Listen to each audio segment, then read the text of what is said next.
বাঙালি খানায় সবাইকে স্বাগত জানাই। আপনারা তো অনেকভাবে নিরামিষ তরকা রান্না করে খেয়েছেন। একবার আমার মতন করে সহজ পদ্ধতিতে আপনিও শিখে নিতে পারবেন ছোট ছোট টিপস সহ। তবে এত তেল মশলা কম দিয়ে কিভাবে আমি এখানে নিরামিষ তরকা রান্না করলাম, চলুন সেটা একবার দেখে নেওয়া যাক ভিডিওর মাধ্যমে। আশা করছি আজকের ভিডিওটি ভালো লাগবে। সকল বন্ধুদের কাছে অনুরোধ করছি সম্পূর্ণ ভিডিওটি দেখার।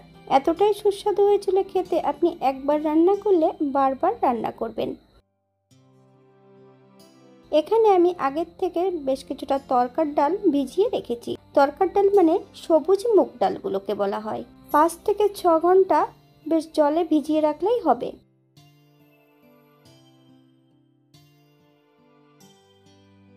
আগের থেকে আমি ডালগুলো বেশ পরিষ্কার করে ধুয়ে রেখেছি। সম্পূর্ণ ডালগুলো প্রেসার কুকারের মধ্যে অ্যাড করব। হাফ চামচ লবণ, আপনার স্বাদ অনুসারে লবণটা অ্যাড করবেন। যে পাত্র মেপে আমি ডাল অ্যাড করেছি সেই পাত্র মেপেই আমি এখানে জলটা অ্যাড করব। প্রেসার কুকারে একটা হুইসেল দিয়ে নিতে হবে। 10 মিনিটের জন্য স্ট্যান্ডিং টাইম দেব, তবে 90% মতন সেদ্ধ করে নিলেই হবে।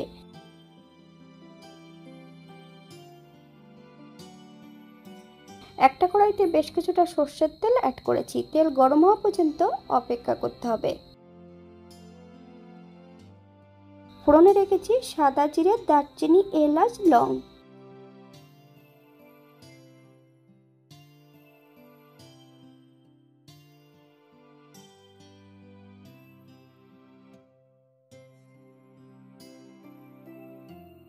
ফোড়ন থেকে সুগন্ধ বেরোলে মিডিয়াম সাইজের দুটো আলু ছোট ছোট করে কেটে নিয়েছি।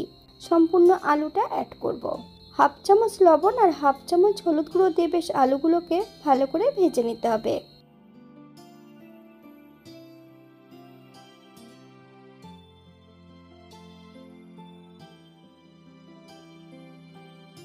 এখানে আমি আগের থেকে বেশ কিছুটা সয়াবিন সেদ্ধ করে রেখেছি, তবে সেদ্ধ করার সময় কিন্তু একটু লবণ দিয়ে সেদ্ধ করতে হবে।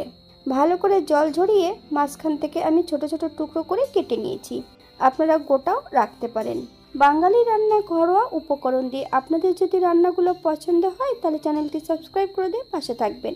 পাশে থাকা বেলটি বাজিয়ে দেবেন, নইলে নিত্য নতুন রান্নার নোটিফিকেশন পাবেন না। আমার এই চ্যানেলে আমিষ, নিরামিষ এবং ডিম তরকারি রেসিপি দেওয়া আছে। আপনাদের যদি পছন্দ হয় তাহলে চ্যানেলটি ঘুরে একবার দেখে নেবেন। এই পর্যায়ে সম্পূর্ণ সয়াবিনগুলো আমি আলুর মধ্যে অ্যাড করে দেব।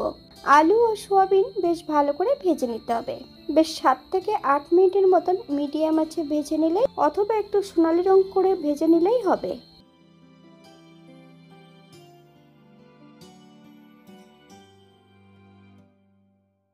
আমি আগের থেকে বেশ কিছুটা মশলা বেটে নিয়েছিলাম, তবে মশলাটা বেটে কিন্তু ফ্রিজে রাখা ছিল। এই পর্যায়ে আমি সম্পূর্ণ মশলাটা অ্যাড করব।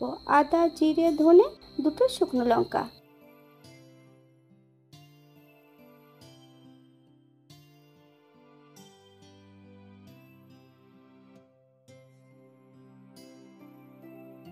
হাফ চামচ কাশ্মীর লঙ্কার গুঁড়ো আর হাফ চামচ হলুদ গুঁড়ো।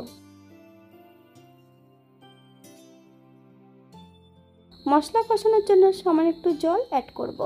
মশলা থেকে যতক্ষণ তেল না ছাড়ছে ততক্ষণ সবজি এবং মশলা দিয়ে বেশ ভালো করে কষিয়ে নিতে হবে।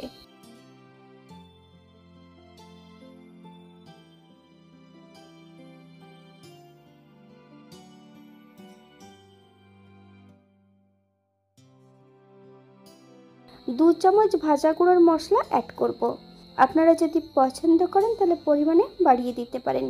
শুকনো খোলায় ভাজা মশলাগুলোর মধ্যে ছিল জিরে, ধনে, মৌরি, দুটো এলাচ। শুকনো খোলায় ভেজে নিয়ে গুঁড়ো করে নিয়েছিলাম।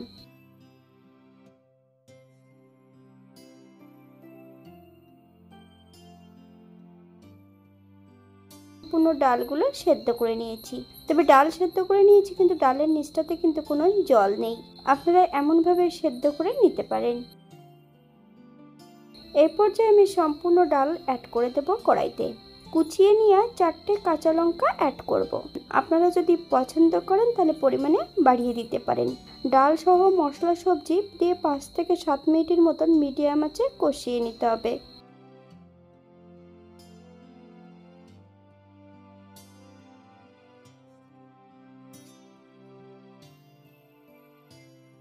সাত মিনিট পর এই পর্যায়ে আমি গ্রেভির জন্য 1 কাপ জল অ্যাড করব। তবে জলটা ঈষৎ উষ্ণ গরম হলেই ভালো হয়।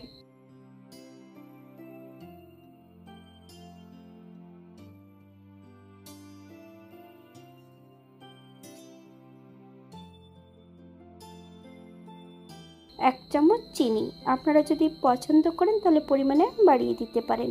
আমি কিন্তু আগে পরে লবণটা অ্যাড করেছি, তাই এই পর্যায়ে আর কোনো লবণ অ্যাড করব না। আপনারা স্বাদ অনুসারে লবণটা অ্যাড করবেন।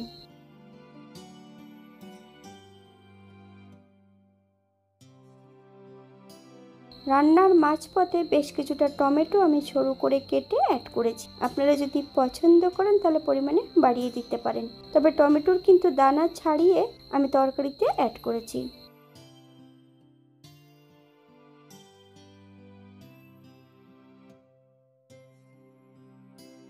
এখানে আমি 1 চামচ গরম মশলা বাটা অ্যাড করব। বেশ কিছুটা কাঁচা লঙ্কা ফালি দিয়ে নিয়ে, তবে গরম মশলা বাটাটা যদি অ্যাড করা হয় সয়াবিনের নিজস্ব গন্ধটা কিন্তু থাকবে না।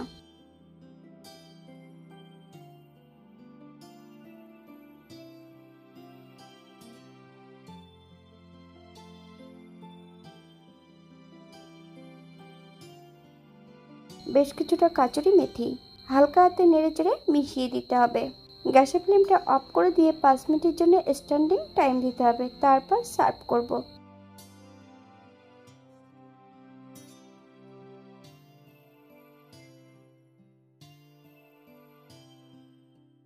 এটা দেখতে যেমন ভারী সুন্দর হয়েছিল, এটা গরম রুটি পরোটা সবকিছুর সঙ্গে অসম্ভব ভালো লাগবে। আপনারা বাড়িতে একবার একই পদ্ধতিতে বানিয়ে নেবেন।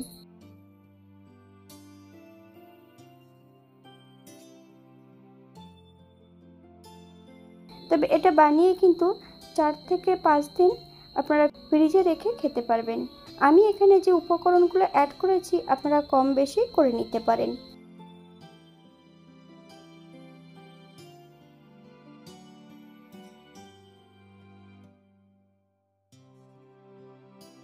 আজকের ভিডিওটি এই পর্যন্ত। সবাই সুস্থ থাকবেন, ভালো থাকবেন। অন্যদিন নতুন রেসিপি নিয়ে আপনাদের সামনে আবার আমি হাজির হব।